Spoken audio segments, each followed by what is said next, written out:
comment and subscribe. সময় অতিবাহিত হয়ে গেল। ওসমান ইবনে মাজুরের বর্ণনা, প্রিয় নবী মুহাম্মদুর রাসূলুল্লাহ সাল্লাল্লাহু আলাইহি ওয়াসাল্লাম আস্তে আস্তে নিজের চোখ দুটো ডান দিকে ঘোরালেন।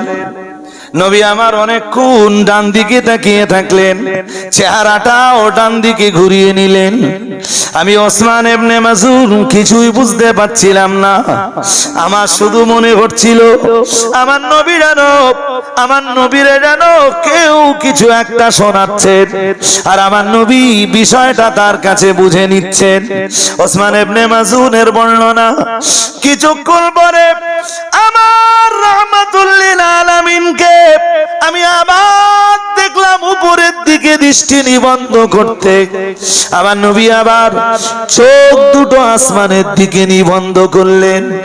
অনেকক্ষণ আমার নবী আসমানের দিকে তাকিয়ে রইলেন।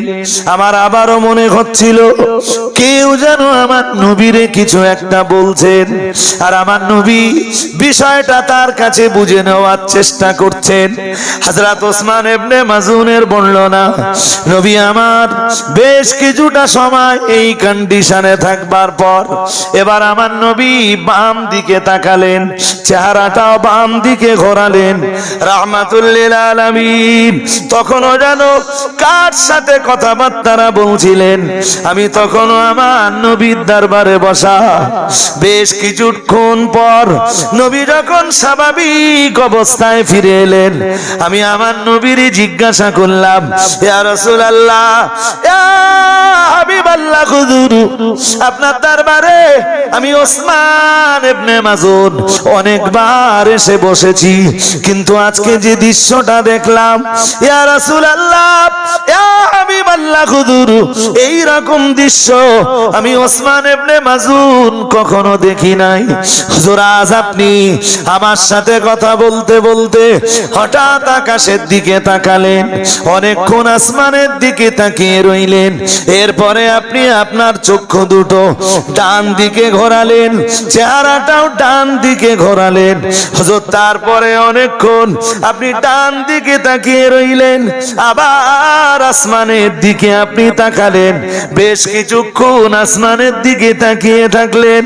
ইয়া রাসূলুল্লাহ, ইয়া হাবিবাল্লাহ, হুজুর এরপরে আপনি বাম দিকে দৃষ্টি নিবদ্ধ করলেন। হুজুর বাম দিকে অনেকক্ষণ আপনি তাকিয়ে থাকলেন। ইয়া রাসূলুল্লাহ, আমি ওসমান ইবনে মাজুন অনেকবার আপনার দরবারে বসেছি, হুজুর এমন দৃশ্য কখনো দেখিনি। হুজুর আপনায় দেখে মনে হচ্ছিল আপনার সঙ্গে কেউ একজন কথাবার্তা বলছেন। ইয়া রাসূলুল্লাহ, ইয়া হাবিবাল্লাহ, হুজুর আমি ওসমান ইবনে মাজুন বিষয়টা কিছুই বুঝলাম না। দয়ার নবী মুহাম্মদুর রাসূলুল্লাহ সাল্লাল্লাহু আলাইহি ওয়াসাল্লাম ওসমান ইবনে মাজুনকে ডাক দিয়ে বললেন, ও আমার সাহাবী ওসমান ইবনে মাজুন, আমি মুহাম্মদুর রাসূলুল্লাহ সাল্লাল্লাহু আলাইহি ওয়াসাল্লাম আজও অন্যান্য দিনের মতো তোমার সাথে স্বাভাবিকভাবে কথাবার্তা বলছিলাম। হঠাৎ আমি নবী আমার উপরে ওহী আগমনের সিম্পটম লক্ষ্য করলাম। আমি নবী দেরি না করে আকাশের দিকে যেই না তাকালাম, আল্লাহ তাআলা আমার প্রতি কোরআনুল কারীমের একটা আয়াত নাযিল করে দিলেন। ওসমান ইবনে মাজুন বললেন, ইয়া রাসূলুল্লাহ, ইয়া হাবিবাল্লাহ, হুজুর কোরআনুল কারীমের ওই আয়াতটা কি আপনি আমায় বলবেন? নবী আমার কোরআনুল কারীমের আয়াতটা পড়বার আগে বললেন, ওসমান ইবনে মাজুন আজ আল্লাহ তাআলা আমার উপরে এমন একটা আয়াত নাযিল করেছেন যে আয়াতটা সার্বজনীন আয়াত। তামাম দুনিয়ার মানুষের মনুষ্যত্বের জায়গায় দাঁড় করাতে আল্লাহর কোরআনের একটা আয়াতই যথেষ্ট। এমন একটা আয়াত আল্লাহ নাযিল করেছেন তামাম দুনিয়ার মানুষের ভালো হয়ে যাওয়ার জন্য কোরআনুল কারীমের একটাই আয়াত যথেষ্ট। হযরত ওসমান ইবনে মাযউন বললেন, ইয়া রাসূলুল্লাহ, ইয়া হাবিবাল্লাহ, হুজুর আয়াতটা আপনি আমায় একটু শোনান। নবী আমার শোনালেন, বিসমিল্লাহির রহমানির রহিম, ইন্নাল্লাহা ইয়ামুরু বিল আদলি ওয়াল ইহসানি ওয়া ইতাই দিল কুরবা ওয়া ইয়ানহা আনিল ফাহশাই ওয়াল মুনকারি ওয়াল বাগি ইয়াইদুকুম লাআল্লাকুম তাযাক্কারুন। সবাই বলুন আল্লাহু আকবার। আরো আওয়াজ দিয়ে বলেন আল্লাহু আকবার। হযরত ওসমান ইবনে মাযউন বলেন, যেদিন আমি কালেমা পড়েছিলাম ঈমান আমার ভিতরে জায়গা পেয়েছিল, ঈমান আমার কলবে জায়গা পেয়েছিল, কিন্তু ঈমান আমার কলবে বদ্ধমূল হয়নি। মুহাম্মাদুর রাসূলুল্লাহ সাল্লাল্লাহু আলাইহি ওয়াসাল্লাম যেদিন সূরা নাহলের 90 নম্বর আয়াতটা আমায় শোনালেন, আমি ওসমান ইবনে মাযউন আমার কলবে ঈমান সেদিন বদ্ধমূল হয়ে গেল।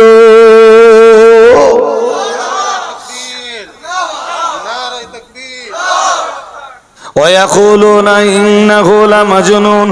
মহান আল্লাহ কোরআনুল কারীমে ওলীদ বিন মুগীরা এবং তার সাথীদের কথাটা রেকর্ড করে রেখেছেন। আল্লাহ পাক রব্বুল আলামিন জানিয়েছেন, তারা বলে, এখানে তারার মর্ম ওলীদ বিন মুগীরা এবং তার সাথীরা।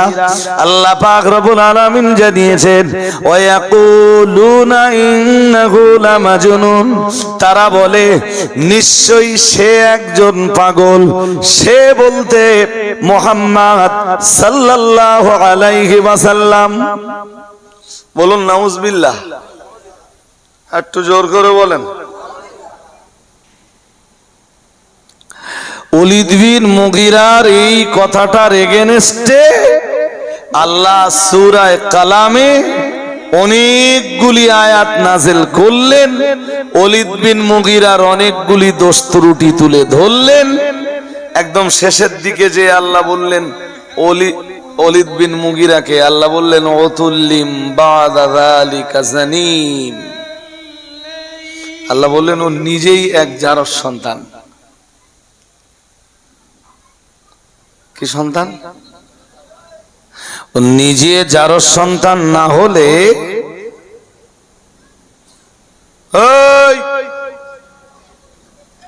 সাংঘাতিক গতি।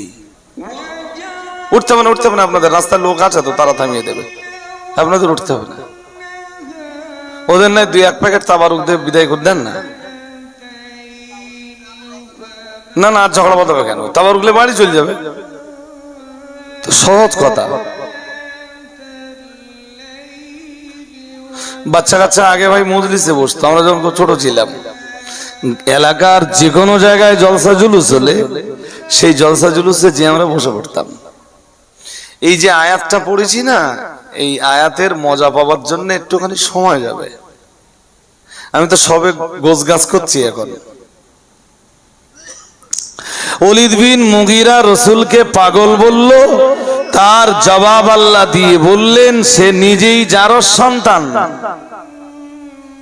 আল্লাহ আমাদের মাহফুজ করুন, বলুন আমিন, বলুন না আমিন। সাহেবে নবুওয়াত, ইমামুল মুত্তাকিন, সাইয়্যিদুল মুরসালিন, রাহমাতুল লিল আলামিন, শাফিউল মুযনিবিন, মুহাম্মাদুর রাসূলুল্লাহ সাল্লাল্লাহু আলাইহি ওয়াসাল্লামের শান মানে আঘাত হয় এরকম কোন কথা বলা? সবাই বলেন। তবে এক্ষুনি একটা কথা নিয়ে বিরাটভাবে বিতর্ক হচ্ছে। সেই কথাটা যদি কন্ডিশন পজিশন আসে, আমি একটা সময় বলবানি আপনাদের ইনশাআল্লাহ। এখন যেটা বলছি সেটা আগে বলে নেই। এই সেই ওলীদ বিন মুগীরা, যে ওলীদ বিন মুগীরা রাসূলুল্লাহকে বলেছিল জাদুকর। নাউজুবিল্লাহ বলেন, আরো আওয়াজ তুলে বলেন। আল্লাহ কোরআনুল কারীমে তারও জবাব দিয়েছেন। আল্লাহ বলেন যে আমার নবীরে জাদুকর বলল সাউসলিহি সাকার, খুব তাড়াতাড়ি আমি তাকে সাকারে জায়গা করে দেব। উফ, আচ্ছা এরা এর আশপাশ থেকে নড়ে না কেন, এটাও বুঝলুম না। পারিবারিক শিক্ষার না বিরাট অভাব। আমার কথা যেন আবার কষ্ট নেন না। পারিবারিক শিক্ষা এক মারাত্মক শিক্ষা ভাই। আপনি হাজার বাচ্চার ভিতরে যে বাচ্চার বাবা মা তাকে স্কুলে যাবার আগে পারিবারিক শিক্ষাটা দিয়ে রেখেছে, ও পৃথিবীর যে প্রান্তে যাবে আপনি ওরে দেখে চিনে নিতে পারবেন। হাজার ছেলের ভিতরে ভালো পারিবারিক শিক্ষা পাওয়া ছেলে খুব সহজে আপনি আন্দাজ করে নিতে পারবেন যে এই ছেলেটার বাবা মা ভালো, এই মেয়েটার বাবা মা ভালো, এর পারিবারিক শিক্ষাটা ঠিকঠাক দিয়েছে। আমরা তো কচি জন্ম দিতে পারলেই বাবা আর প্রসব করতে পারলেই মা, কিন্তু বাবা আর মায়ের দায়িত্ব শুধু এখানে শেষ না। বাবা হিসাবেও অনেক দায়িত্ব পালন করতে হয়, জননী বা মা হিসাবেও অনেক দায়িত্ব পালন করতে হয়। আমার কচি যদি মারামারি করে, আমার কচি যদি মস্তানি করে বেড়ায়, আমার কচির ভয়ে যদি গোটা এলাকা আতঙ্কিত হয়ে যায়, ওটা মায়ের গর্ব না, ওটা মায়ের জন্য আফসোসের, মায়ের জন্য কষ্টের, ওটা মায়ের জন্য বেদনার, ওটা বাবার জন্য দুঃখের যে আমার কচি পিস্তল নিয়ে ঘুরে বেড়াচ্ছে। আমার ওয়াজের প্রসঙ্গ আজকে এটা না। আল্লাহ কোরআনের আয়াত নাযিল করে বললেন সাউসলিহি সাকার, ওলীদ বিন মুগিরাকে আমি সাকার নামীয় দোজখে জায়গা দিব। 7টা দোজখের একটা দোজখের নাম সাকার। বললেন ওলীদ বিন মুগিরাকে আমি ওই দোজখে জায়গা দিব আমার নবীরে জাদুকর বলার কারণে। প্রিয় নবী মুহাম্মদুর রাসূলুল্লাহ সাল্লাল্লাহু আলাইহি ওয়াসাল্লামের উপরে যখন সূরা নাহলের 90 নম্বর আয়াত নাযিল হলো, প্রিয় নবী মুহাম্মদুর রাসূলুল্লাহ সাল্লাল্লাহু আলাইহি ওয়াসাল্লাম এক বিন্দু বিসর্গ দেরি না করে এই আয়াতটা ওলীদ বিন মুগিরাকে যে শুনিয়ে দিলেন।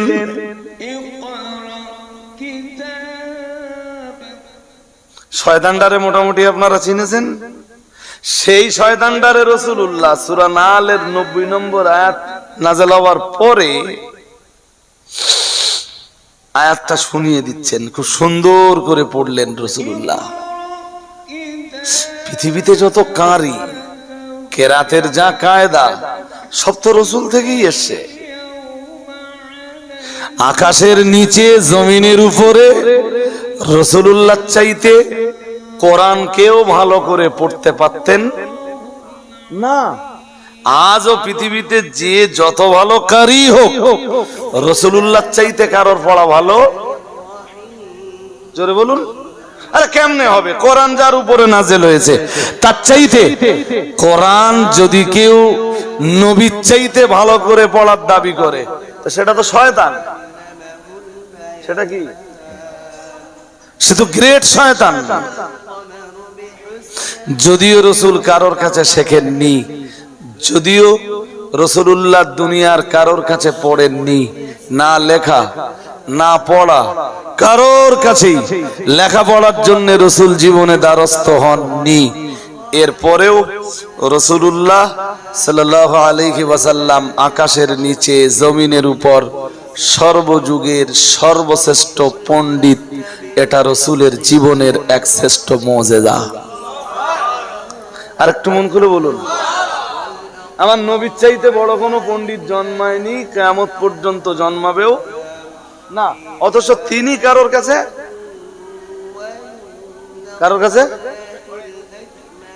কোনো কিছু না পড়িয়ে না শিখিয়ে আল্লাহ তাকে শ্রেষ্ঠ পণ্ডিত বানিয়েছেন। আরে বাবা, কোন একটা মজলিসে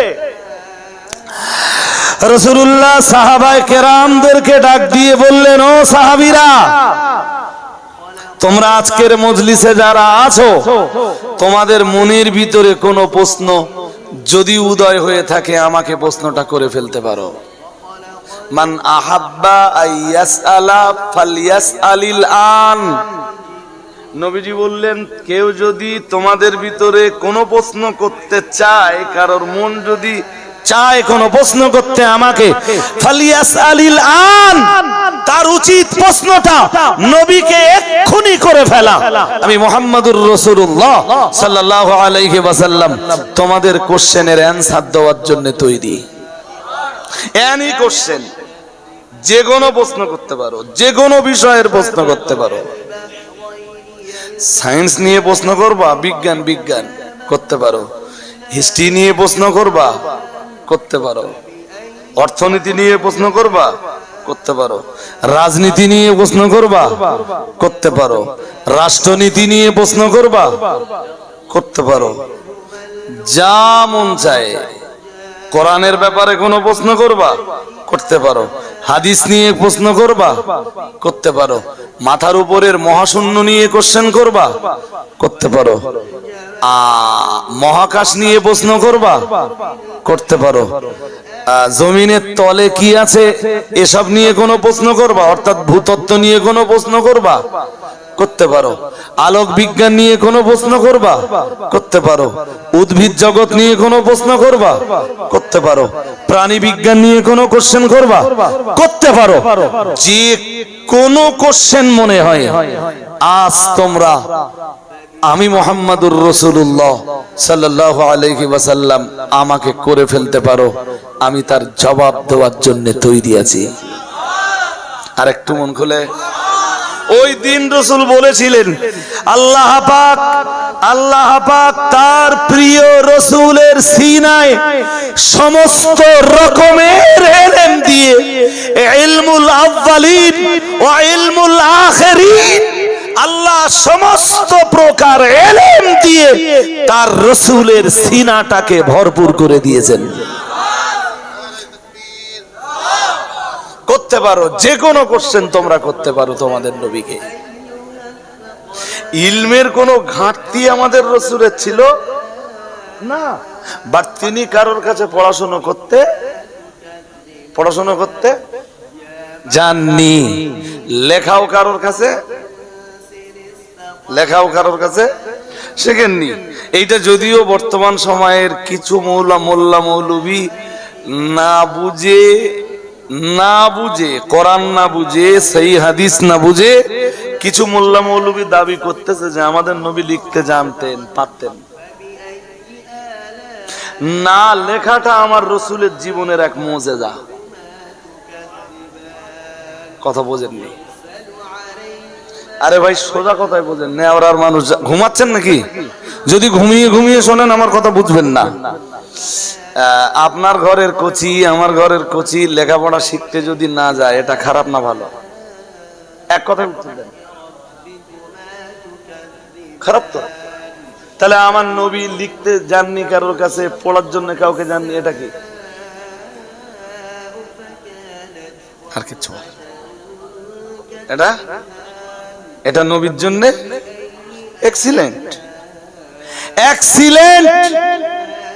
যেমন আল্লামা মাহমুদ আলুসি তাফসিরে রুহুল মানির ভিতরে, মাহমুদ আলুসি রাহমাতুল্লাহ আলাইহির লেখা তাফসিরে আলুসি বা তাফসিরে রুহুল মানি তামাম দুনিয়ার আলেমদের কাছে এক গৃহীত এবং সমাদৃত তাফসির। আলহামদুলিল্লাহ বলেন। আরবিতে লেখা, সবাই তো পড়ে বুঝতে পারবে না। উনি এক আয়াতের ব্যাখ্যায় লিখছেন, কাসিফাতিত তাকাব্বুর, যেমন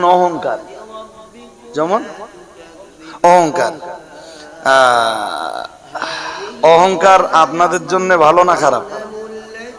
সবার জবাব দিতে হবে। খারাপ। একটু খারাপ না পুরোপুরি খারাপ? পুরো খারাপ। আমি যদি করি সবার জন্য কোন পীর নবী যদি করেন তবুও খারাপ। নবী নিজেই বলেছেন আমি কিয়ামতের দিন অবে ইয়াদি লিওয়াবুল হামদ।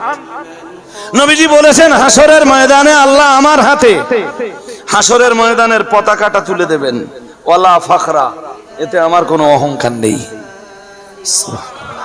আর একটু মন খুলে বলুন, অহংকার কারোর জন্য ভালো নয়, একজনের জন্য ভালো। তিনি কে? জোর করে বলুন। অহংকার কারোর জন্য ভালো নয়, শুধু একজনের জন্য ভালো। তিনি কে? হাদিসে কুদসিতে আছে, আল্লাহ বলেন আল আযমাতু রিদাই, অহংকার আমার চাদর। অহংকার আমার। আরে বাবা, আমরা অহংকার করতে পারি না কেন? আপনি কি নিয়ে অহংকার করবেন? টাকা তো আজকে আছে কালকে থাকবে না, আজকে আছে কালকে ছিল না। আজকে যে টাকাটা আপনার সেটা কালকে কারো ছিল, পরশুদিন আর একজনের হবে। সুতরাং অহংকার মানায় না। অহংকার কিসের? চেয়ার। নরেন্দ্র মোদী আজকে যে চেয়ারটায়, এই চেয়ারটা 10 বছর 12 বছর আগে কারণ না কারো ছিল, রাইট? আরে হ্যাঁ না বলি না। আমি এত রাজনৈতিক খবর রাখি না ভাই, আমি রাজনৈতিক জগতের লোক না। মমতা ব্যানার্জি আজ যে চেয়ারটায় বসে আছেন, 2011 সালের আগে এই চেয়ারটা মমতা ব্যানার্জি ছিল না। সামনে আবার একদিন আসবে যেদিন মমতা ব্যানার্জির এই চেয়ার থাকবে, কেউ না কেউ বসবে ওখানে। তাহলে চেয়ারের অহংকারও মানায় না। টাকার অহংকার কিসের অহংকার? কার শক্তি? আপনি বলুন, যেদিন আপনি হামাগুড়ি দিতেন সেদিন আপনার কতটা শক্তি ছিল? আপনার জীবনের এমন একটা সময় তো ছিল যেদিন আপনি হামাগুড়িও দিতে পারতেন না, আপনি শুধু এইভাবে শুয়ে থাকতেন। পেশাব পায়খানা করলে কেউ না কেউ এসে কাপড়টা বদলে দিত।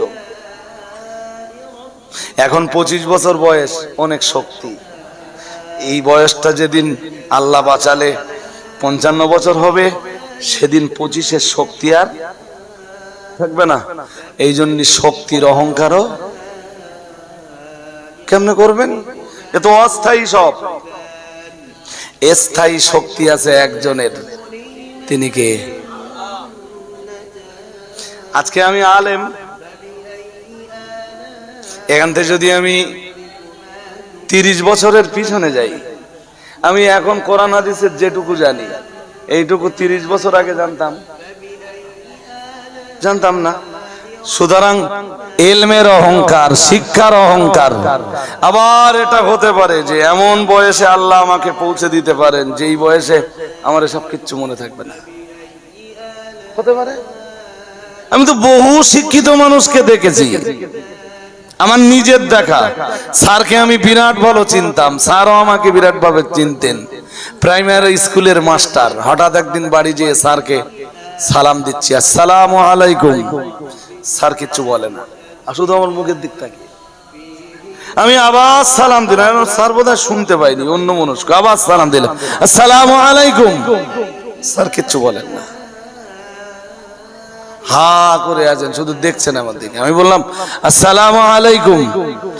3 বার সালাম দেওয়ার পরেও যখন জবাব না পেলাম, ছেলে ছুটে এসে বলল হুজুর কিছু মনে করবেন না, আব্বার মাথা আর কাজ করে না। প্রাইমারি স্কুলের মাস্টার, 60 বছর পর্যন্ত প্রাইমারি স্কুলে, প্রাইমারি সেকশনে তিনি ছাত্রছাত্রীদেরকে পড়িয়েছেন। আজকে নিজের অস্তিত্ব সম্বন্ধে যে জ্ঞানটা, এই জ্ঞানটাও তিনি হারিয়ে ফেলেছেন। শিক্ষার অহংকার চলবে? আরে জোর করে বলেন। সুতরাং অহংকার কারোর মানানসই না। আজকে আপনার যে জ্ঞান আছে, এই জ্ঞান একদিন নাও থাকতে পারে। পথ আল্লাহ একজন জ্ঞানীকে পথের পাগলাও বানিয়ে দিতে পারেন। পারেন না? সুতরাং জ্ঞানের অহংকার, শিক্ষার অহংকার, শক্তির অহংকার, টাকার অহংকার। কিসের অহংকার? ঘর বাড়ির কথা বলে না। ঘর বাড়ির একটু জমিনটা নাড়িয়ে দেবে, তুমি তুমি বা আপনি নেওরা গ্রামে কত বড় ঘর বাড়ি বানিয়েছেন, জমিনটা একটু কাঁপিয়ে দেবে, এই ঘর বাড়ি সব জমিনের তলায় ঢুকে যাবে। এ ক্ষমতা আছে কার? জোরে বলুন। ঘর বাড়ির অহংকার মানায়? কোন অহংকার মাখলুক করতে পারে না। অহংকার একজনের জন্য মানায়, তিনি যেমন ছিলেন তেমন আছেন, তেমনই থাকবেন।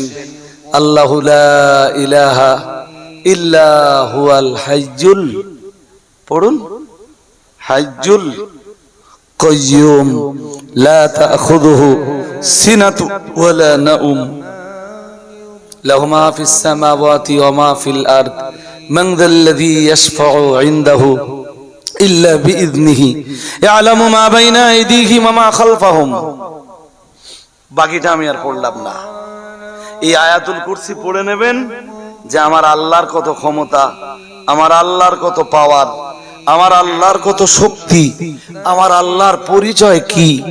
আল্লাহকে জানবার জন্যে, আল্লাহর পরিচয় পাবার জন্যে কোরআনুল কারীমে যত আয়াত আছে, আমার মনে হয়েছে আয়াতুল কুরসিটাই আমার আল্লাহর পরিচয় পাবার জন্য যথেষ্ট। যেটা বলার দরকার, এতক্ষণ ধরে যেটা বলবো বলে এত কথা শোনালাম, সেটা হলো অহংকার কারোর জন্য ভালো নয়, আমার আল্লাহর জন্য ভালো। আপনার কোচি স্কুলে যাবে না, আপনার কোচির জন্য ভালো না। আমার কোচি স্কুলে যাবে না, ওটা আমার কোচির জন্য ভালো নয়। লেখাপড়া না শেখা সবার জন্য খারাপ, সবার জন্য ভালো, সবার জন্য খারাপ, কারোর জন্যই ভালো নয়। কিন্তু কারোর কাছে লিখতে না শেখা, কারোর কাছে পড়তে না যাওয়া পৃথিবীর একজন মানুষের জন্য ভালো, তিনি মুহাম্মাদুর রাসূলুল্লাহ সাল্লাল্লাহু আলাইহি ওয়াসাল্লাম। আর একটু মন খুলে বলেন, কথাটা কি বুঝলেন? হ্যাঁ না জোর করে বলতে হবে। লিখতে পড়তে শিখবার জন্য না যাওয়া পৃথিবীর কারোর জন্য ভালো নয়, একজনের জন্য ভালো, তিনি মুহাম্মাদুর রাসূলুল্লাহ সাল্লাল্লাহু আলাইহি ওয়াসাল্লাম। কারোর কাছে না পড়ে, কারোর কাছে না শিখে তিনি পৃথিবীর শ্রেষ্ঠ পণ্ডিত। এটা মুহাম্মদ সাল্লাল্লাহু আলাইহি ওয়াসাল্লামের জীবনে আল্লাহ প্রদত্ত এক শ্রেষ্ঠ মুজিজা। আর একটু মন খুলে বলুন। হাজেরিন, আমার প্রসঙ্গ এইটা না। নবী কারোর কাছে লেখাপড়া না শিখে এমন এমন কথা শুনিয়েছেন, কোরআন নাযিল হবার পরে মানুষকে এমন কথা শুনিয়েছেন, মানুষ অভিভূত হয়ে গেছে। মুহাম্মদ সাল্লাল্লাহু আলাইহি ওয়াসাল্লাম তো কারোর কাছে লেখাপড়া শেখেননি, তিনি এই কথাগুলো বলেন কেমনে? ওলীদ বিন মুগীরা, যে আমার রাসূলুল্লাহকে পাগল বলে আখ্যা দিল, যে আমার রাসূলকে জাদুকর বলে আখ্যা দিল, ও বাবাজিরা ভাইরা, ওই ওলীদ বিন মুগীরার কাছে যে রাসূলুল্লাহ যেদিন ওই আয়াতটা শুনিয়ে দিলেন, ইন্নাল্লাহা ইয়ামুরু বিল আদলি ওয়াল ইহসানি ওয়া ইতাই যিল কুরবা ওয়া ইয়ানহা আনিল ফাহশাই ওয়াল মুনকার ওয়াল বাগি ইয়াইদুকুম লাআল্লাকুম তাযাক্কারুন। মনিটর আছে ভাই? নিচে মনিটর আছে? আছে? এই মনিটরে বিষ মেরে দেবো বাবা। আগে মনিটর বন্ধ করো। এই এখানে বক্স, মনিটর দেওয়ার দরকার আছে?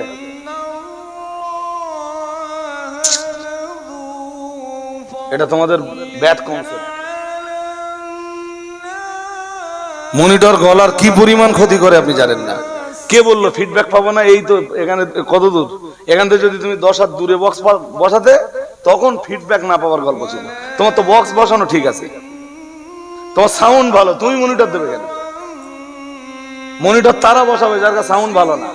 কোন রকমে বক্তা শ্রোতা সবাইরে বোকা বানাবে। যাদের সাউন্ড ভালো তাদের মনিটর দেওয়ার দরকার হয় না। মনিটর কারা দেয়? যার কাছে সাউন্ড ভালো না, দুটো মনিটর মেনে দেবে, শ্রোতাও মনে করবে বিরাট ভালো আওয়াজ হচ্ছে, বক্তাও মনে করবে বিরাট ভালো সাউন্ড হচ্ছে। আর যাদের সাউন্ড ভালো না, ওদের মনিটর দেওয়ার কোনো দরকার হয় না। মনিটর দিলে কি হয়, খুব তাড়াতাড়ি। একজন হুজুরের 2 ঘন্টা টাইম, তো 1.5 ঘন্টায় গলা শেষ। পরের দিন সকালবেলা কথা বলতে পারবে না। পরের দিন যে রাত্রে যখন মাইকে উঠবে না, মনে হবে গলা পুরো ভাঁড় হয়ে গেছে। হাজরিন, যাদের ভালো সাউন্ড, তাদের, তোমাদের এত ভালো সাউন্ড, তোমরা কোনো মজলিসে মনিটর দেবে না। সাউন্ড ভালো করবা, এমনি সবার প্রশংসা পাবা। আলহামদুলিল্লাহ, এদের সাউন্ড সিস্টেম ভালো বলো। আমি বুঝতে পারছি, আমি যখন টানতেছি আমার নিতে পারছে না, মনিটর নিতে পারে নাই। এই বক্স গুলো যা পাওয়ার, এইটুকু মনিটর বসকে দিলে, ওই মনিটরের অতটা পাওয়ার আছে, ও তো নিতে পারবে না চাপ। চলুন, রাসূলুল্লাহ এই আয়াতটা পড়লেন যে ওলীদ বিন মুগীরার সামনে, ইয়াইদুকুম লাআল্লাকুম তাযাক্কারুন। ওলীদ বিন মুগীরার ভাষা আরবি না? হ্যাঁ না কিছু বলেন? এখন ওই আয়াতের তো কিচ্ছু আপনারা বুঝতে পারেননি যে আয়াতে কি আছে। আমি বলুনি, এখন বলবো তো ইনশাআল্লাহ, বলবো। প্রিয় নবী মুহাম্মদুর রাসূলুল্লাহ সাল্লাল্লাহু আলাইহি ওয়াসাল্লাম যখন ওলীদ বিন মুগীরাকে আয়াত শুনিয়ে দিলেন, ও বাবাজিরা ভাইরা, সঙ্গে সঙ্গে ওলীদ বিন মুগীরা এই আয়াতটা শুনে মন্তব্য করলো, ইন্না লাহু লাহালাওয়াতুন ওয়া ইন্না আলাইহি লাতালাওয়াতুন ওয়া ইন্না আসলাহু লামুরিকুন ওয়া আলাহু লামুসমিরুন ওয়া মা হুয়া বিকাউলি বাশার। সুবহানাল্লাহ। আরো আওয়াজ দিয়ে বলেন, শয়তান লোক তো, হ্যাঁ না কিছু বলে না, শয়তান লোক তো। শয়তান লোকে শুনে কি বলতে জানেন? বলছেন, মুহাম্মদ সাল্লাল্লাহু আলাইহি ওয়াসাল্লাম, জানো তুমি কি পড়ে শুনিয়েছো আমায়? কি? তোমার আল্লাহ তোমার উপরে এত সুন্দর আয়াত নাযিল করেছেন। রাসূলুল্লাহ বললেন, ইয়েস। তাহলে আমি তো তোমার নিয়ে অনেক কথা বলেছি, আজকে একটা কথা বলি। তাহলে কি? ওলীদ বিন মুগীরা তখন বলছে, ইন্না লাহু লাহালাওয়াতুন, আজকে তুমি যা শুনিয়েছো এটা মধুর বাণী। আরেকটু মন খুলে। ওলীদ বিন মুগীরার মতো শয়তান বলল, এর ভিতরে মধুরতা আছে, এর ভিতরে মাধুর্যতা আছে। সুবহানাল্লাহ। এখনো শেষ হয়নি, বললো ওয়া ইন্না আলাইহি লাতালাওয়াতুন, বললো জানো মুহাম্মদ সাল্লাল্লাহু আলাইহি ওয়াসাল্লাম, এর ভিতরে রওনাক আছে, রওনাক, উজ্জ্বলতা। বুঝতে পারেননি? এর ভিতরে রওনাক আছে, এর সৌন্দর্য আছে, এর রৌশন আছে, এর ভিতরে উজ্জ্বলতা আছে। রাসূলুল্লাহ শুনছেন, ওলীদ বিন মুগীরা বলল, এখনো শেষ হয়নি, আর একটু বলবো। ওয়া ইন্না আসলাহু লামুরিকুন, বলল মুহাম্মদ সাল্লাল্লাহু আলাইহি ওয়াসাল্লাম, আল্লাহ তোমার উপরে যেভাবে এই কোরআন নাযিল করছেন, এর আসল থেকে একদিন এর শাখা প্রশাখা গজাবে। সুবহানাল্লাহ। ওয়া আলাহু লামুসমিরুন, আর ওই শাখা প্রশাখার মাথায় একদিন ফল গজাবে, প্রত্যেকটা শাখায় ফল গজাবে। শেষ কথাটা শুনে নাও।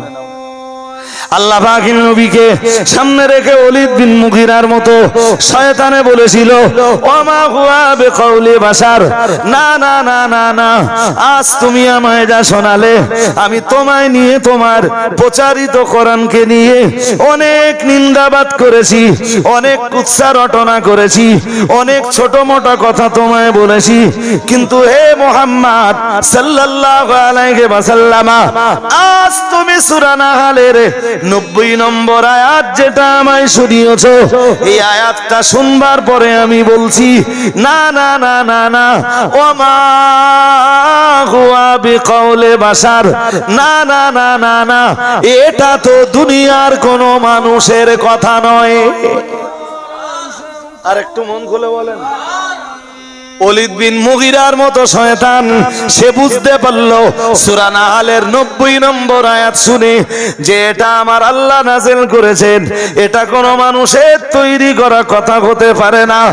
আমরা প্রত্যেকটা জুমায় সূরা নাহলের 90 নম্বর আয়াতটা শুনি, ইমাম সাহেবদেরকে পড়তে দেখি, এরপরেও আমাদের ভিতরে এর কোনো প্রভাব তৈরি হয় না।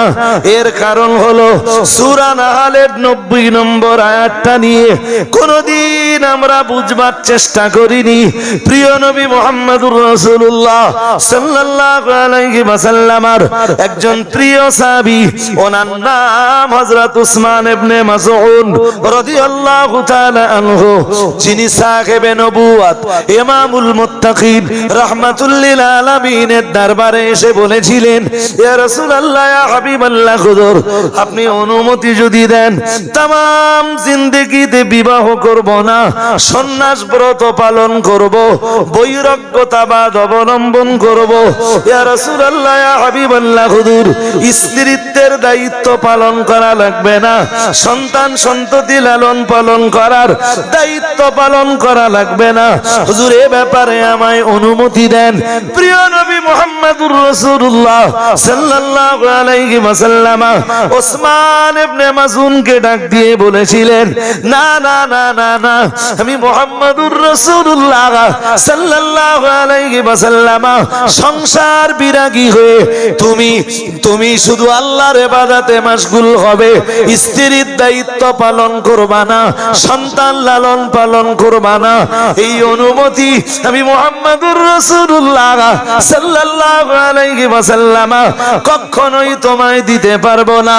ও আমার সাহাবী ওসমান ইবনে মাযউন, আমি বিশ্ব নবী তোমায় বলবো, যদি বৈরাগ্যতাবাদ অবলম্বন করা, বিবাহ জীবন থেকে দূরে সরে থাকা, যদি সন্ন্যাস ব্রত পালন করাটা ভালো হতো, আমি মুহাম্মদুর রাসূলুল্লাহ সাল্লাল্লাহু আলাইহি ওয়াসাল্লাম আমি নিজেই তো সংসার করতাম না, আমি নিজেই তো বিবাহ করতাম না।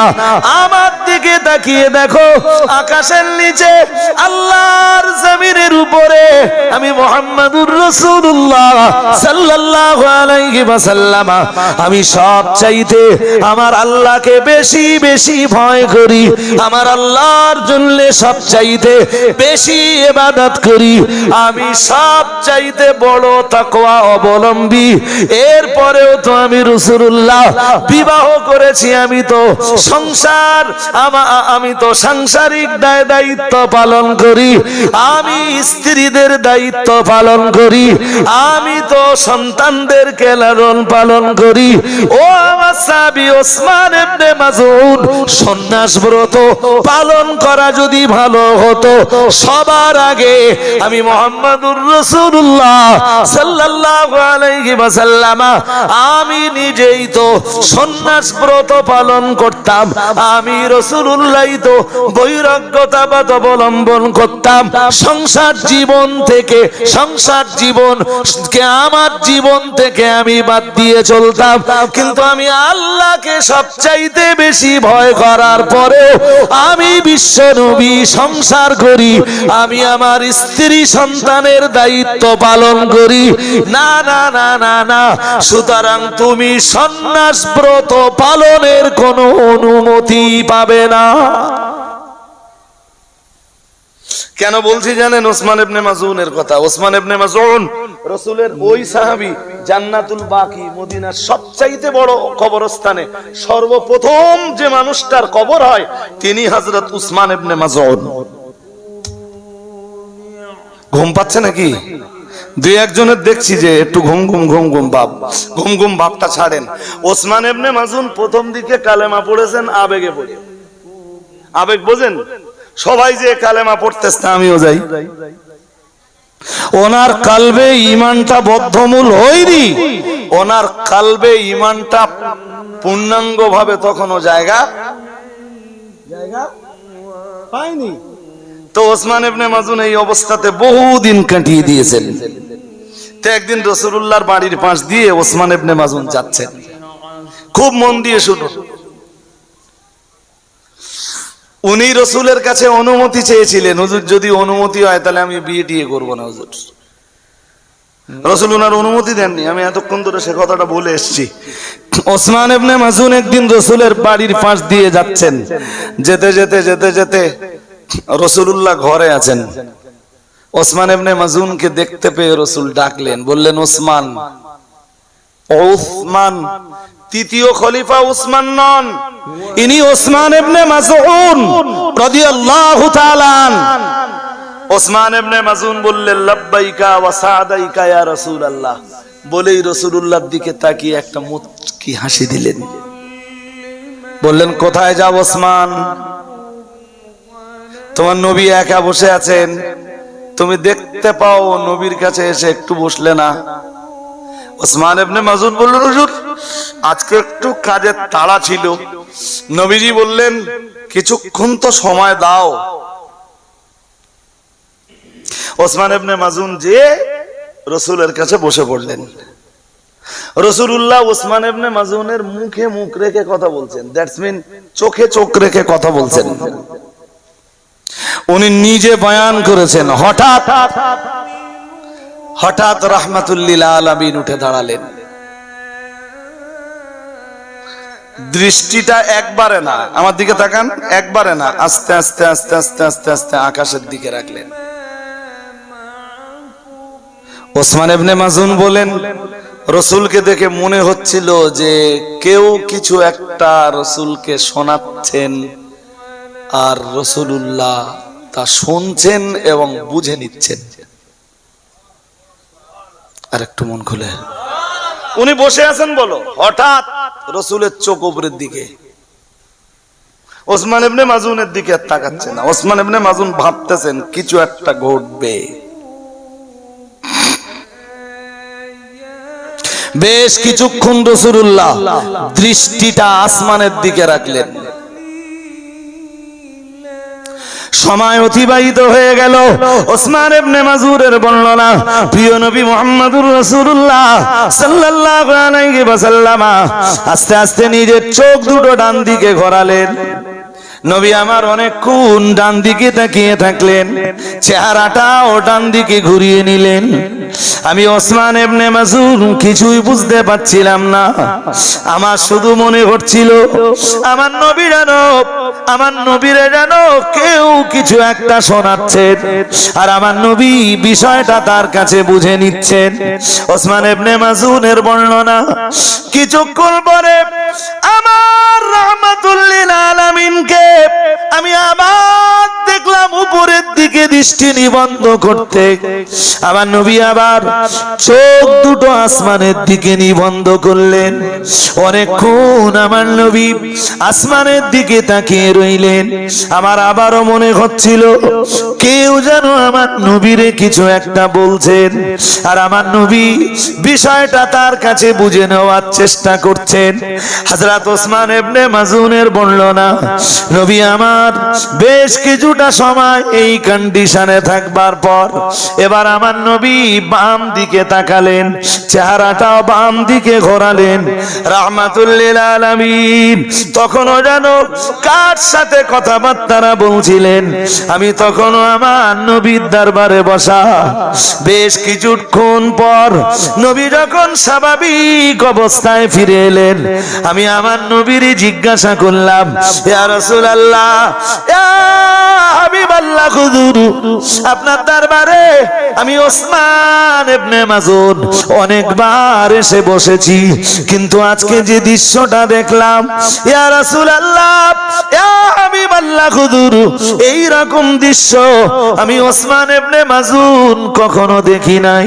হুজুর আজ আপনি আমার সাথে কথা বলতে বলতে হঠাৎ আকাশের দিকে তাকালেন, অনেকক্ষণ আসমানের দিকে তাকিয়ে রইলেন, এরপরে আপনি আপনার চক্ষু দুটো ডান দিকে ঘোরালেন, চেহারাটাও ডান দিকে ঘোরালেন।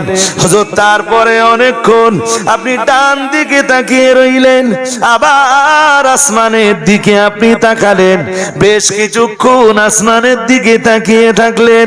ইয়া রাসূলুল্লাহ, ইয়া হাবিবাল্লাহ, হুজুর। এরপরে আপনি বাম দিকে দৃষ্টি নিবদ্ধ করলেন। হুজুর বাম দিকে অনেকক্ষণ আপনি তাকিয়ে থাকলেন। ইয়া রাসূলুল্লাহ, আমি ওসমান ইবনে মাসউদ অনেকবার আপনার দরবারে বসেছি হুজুর, এমন দৃশ্য কখনো দেখিনি হুজুর। আপনায় দেখে মনে হচ্ছিল আপনার সঙ্গে কেউ একজন কথাবার্তা বলছেন। ইয়া রাসূলুল্লাহ, ইয়া হাবিবাল্লাহ হুজুর, আমি ওসমান ইবনে মাসউদ বিষয়টা কিছুই বুঝলাম না। দয়ার নবী মুহাম্মদুর রাসূলুল্লাহ সাল্লাল্লাহু আলাইহি ওয়াসাল্লাম ওসমান ইবনে মাসউদকে ডাক দিয়ে বললেন, ও আমার সাহাবী ওসমান ইবনে মাসউদ, আমি মুহাম্মদুর রাসূলুল্লাহ সাল্লাল্লাহু আলাইহি ওয়াসাল্লাম আজও অন্যান্য দিনের মতো তোমার সাথে স্বাভাবিকভাবে কথাবার্তা বলছিলাম। হঠাৎ আমি নবী আমার উপরে ওহী আগমনের সিম্পটম লক্ষ্য করলাম।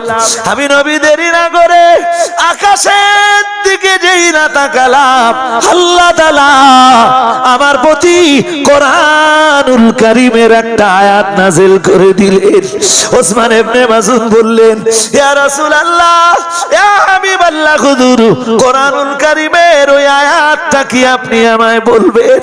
নবী আমার কোরআনুল কারীমের আয়াতটা পড়বার আগে বললেন ওসমান ইবনে মাসউদ, আজ আল্লাহ তাআলা আমার উপরে এমন একটা আয়াত নাযিল করেছেন যে আয়াতটা সার্বজনীন আয়াত। তামাম দুনিয়ার মানুষের মনুষ্যত্বের জায়গায় দাঁড় করাতে আল্লাহর কোরআনের একটা আয়াতই যথেষ্ট। এমন একটা আয়াত আল্লাহ নাযিল করেছেন তামাম দুনিয়ার মানুষের ভালো হয়ে যাওয়ার জন্য কোরআনুল কারীমের একটাই আয়াত যথেষ্ট। হযরত ওসমান ইবনে মাসউদ বললেন, ইয়া রাসূলুল্লাহ, ইয়া হাবিবাল্লাহ হুজুর, আয়াতটা আপনি আমায় একটু শোনান। নবী আমার শোনালেন, বিসমিল্লাহির রহমানির রহিম, ইন্নাল্লাহা ইয়ামুরু বিল আদলি ওয়াল ইহসানি ওয়া ইতাই দিল কুরবা ওয়া ইয়ানহা আনিল ফাহশাই ওয়াল মুনকারি ওয়াল বাগি ইয়াইদুকুম লাআল্লাকুম তাযাক্কারুন। সবাই বলুন আল্লাহু আকবার। আরো আওয়াজ দিয়ে বলেন আল্লাহু আকবার। হযরতে ওসমান ইবনে মাসউদ বলেন, যেদিন আমি কালেমা পড়েছিলাম ঈমান আমার ভিতরে জায়গা পেয়েছিল, ঈমান আমার কলবে জায়গা পেয়েছিল, কিন্তু ঈমান আমার কলবে বদ্ধমূল হয়নি।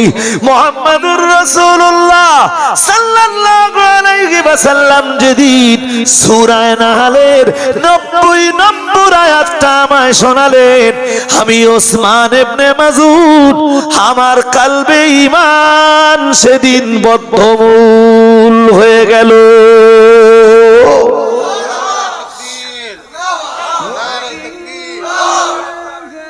একটা আয়াত। এমন তো নসিহতের মজলিসে কোরআনের আলোচনা হয় না। কিছু আমার দেশের স্বল্প সংখ্যক আলেম আছেন যারা শুধু কোরআন দিয়ে আলোচনা করেন। এবার কোরআনের ব্যাখ্যায় হাদিস আসবে, কোরআনের ব্যাখ্যায় সুন্নাহ আসবে, কোরআনের ব্যাখ্যায় কিয়াস আসবে, কোরআনের ব্যাখ্যায় ইজমা আসবে, সব বিষয় আলাদা, কিন্তু আলোচনাটা তো কোরআন দিয়ে হতে হবে। বড় আফসোসের ব্যাপার, আজকে যারা ওয়াজ নসিহতের মজলিসের বক্তা, মাইন্ডে নেন না জানো, হাজী সাহেব কালকে তো কোরআন তেলাওয়াতের ব্যবস্থাপনা করেছিলেন, কেরাত ছিল না কালকে? হ্যাঁ না কিছু বলে না, ছিল। আলহামদুলিল্লাহ, কারি সাহেবরা খুব ভালো কোরআন পড়তে পারেন। বাট আমাদের দেশে এই আলেম হাফেজদের জিজ্ঞেস করলে আপনারা পাবেন, হাফেজদের জিজ্ঞেস করলে তো খুব ভালোই পাবেন। আমাদের দেশের 90% বক্তার কোরআন পড়াই ভালো না। I am right?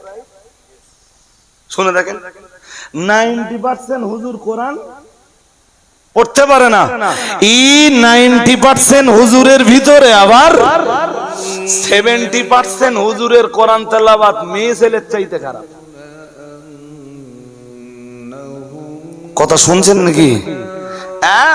আমরা কোরআনের দুটো বাণী শুনবার জন্য সেই সব হুজুরদেরকে দাউদ করে বিরাট হুজুর মনে করে তাদেরকে আমরা স্টেজে তুলে দেই, মনে করি বিরাট বড় হুজুর, এদের কাছ থেকে অনেক জ্ঞান পাবো। সূরা ফাতিহা পড়তে পারে না, জিন্দাবাদ দে আল্লামা বলে আল্লামার ঠেলা মেরে তারে স্টেজে তুলে দেয়। কি ব্যাপার না আল্লামা? আরে বাবা, আল্লামা মানে জানো তুমি? আল্লামা মানে বহুত বহুত জাননেওয়ালা, বহুত বহুত। হ্যাঁ, কোরআন শরীফ পড়তে পারে না, সেইটি আল্লামা, ক্লাস 3 পাস, সে আল্লামা। নাউজুবিল্লাহ বলেন, একটু জোর করে বলেন। আমাদের অভাব কি বলেন তো? আমরা যা আলাপ আলোচনা শুনি, কোরআনের আলাপ আলোচনা মোটেই মোটেই শুনি না। চলুন, দেখতে দেখতে 1 ঘন্টার বেশি টাইম অতিবাহিত হয়ে গেছে। আমি বক্তব্যের প্রাসঙ্গিকতা খুব বেশি মারব না। ওই আয়াতটার প্রথম দিকের এবার একটা দুটো কথা শুনি। ওই আয়াতটা কি আমি এতক্ষণ ধরে এইটা শোনালাম আপনাদের। এবারে এই আয়াতের একটুখানি আলোচনা শোনাবো। আল্লাহ কি বলতেছেন, শুরুর থেকে শোনাবো না শেষের থেকে শোনাবো? খুব ভালো হয় যদি শেষ দিক থেকে শোনেন। শেষ দিক দিয়ে না, শুরুর থেকে শুনলে ভালো বুঝবেন না, কথা বোঝেননি। আমি যেটা ভালো মনে করছি, সহজে বোঝাতে পারি, সেইভাবে বলি নাকি? আমি বলতে পারবো ইনশাআল্লাহ। তো বেশি বলবো না, তার আগে সালামটা পড়ে আমরা রেডি হয়ে থাকি, বোঝেননি? আলোচনা শেষ করছি না, বলো সালামটা পড়ে, ভক্তির সাথে সালামটা পড়ে রেডি হয়ে ওই আয়াতটার উপরে কিছুক্ষণ তাফসীরের আলোচনা শুনবো ইনশাআল্লাহ। বলুন, যে আয়াতটার গুরুত্ব নিয়ে এতক্ষণ ধরে আমি শোনালাম, কিছুক্ষণ তো শুনি। অন্তত আয়াতে 6টা জিনিসের আলোচনা আছে, একটা জিনিস তো শুনি। 6টাই ইনশাআল্লাহ। ওই জর্দা ভাত বলো, ফজরের নামাজ পড়ে খেতে হয়নি। উঠে দাঁড়ান, সালামটা আগে পড়ে নেই। ইয়া নবী সালাম।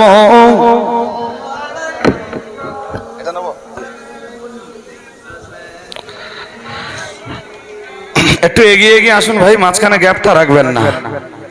ইয়া রাসূল সালাম আলাইকা, ইয়া হাবিব সালাম আলাইকা।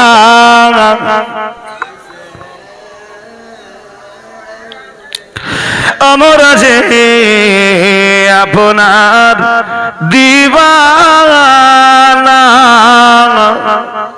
আপনি যে মদের ঠিকানা, কবে যাব আবার মদিনা? পাঠালাম সালামের নজরানা, ইয়া নবী।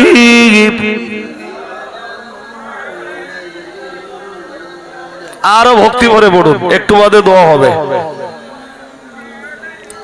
ইয়া হাবিব সালাম আলাইকা,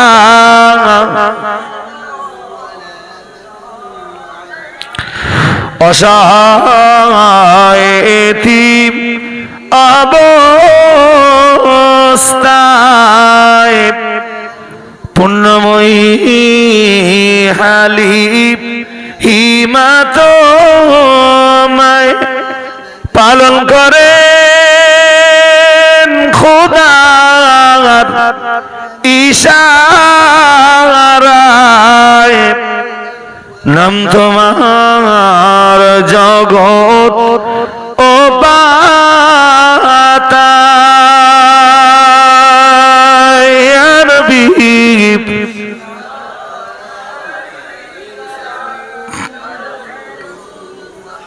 সম্ভব হলে সামনের দিকে একটু এগিয়ে আসুন। সবাইকে বলছি, যারা পিছনে আছেন সম্ভব হলে সামনের দিকে একটু একটু আগান।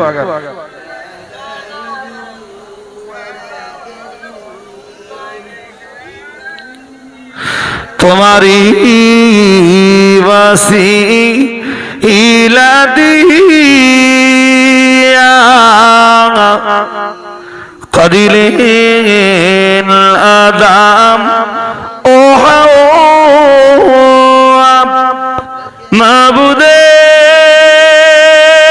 মাবুদের হই ইলো দায়া কবুল করি হিলেন দোয়া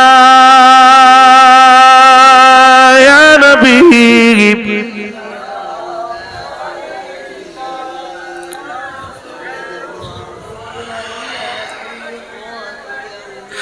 يا حبيبي سلام عليك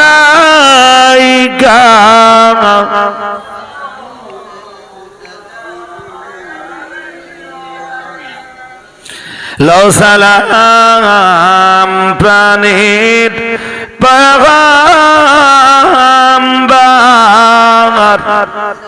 আমাদের কাদা আয়োনা লড়কে জীবন নেশাবার দেখিব রোজা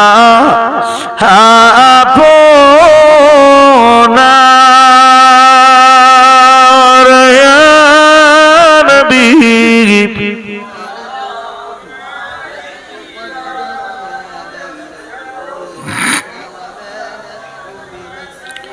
يا حبيبي سلام عليك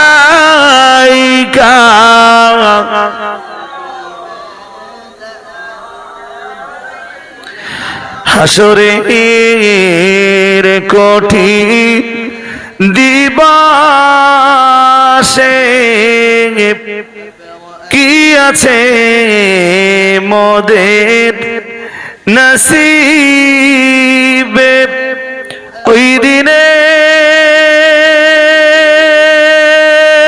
কঠিন সময়ে ভুলো না পাপী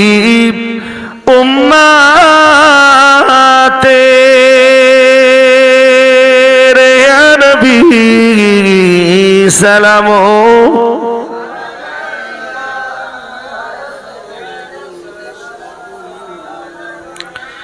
يا حبيبي سلام عليك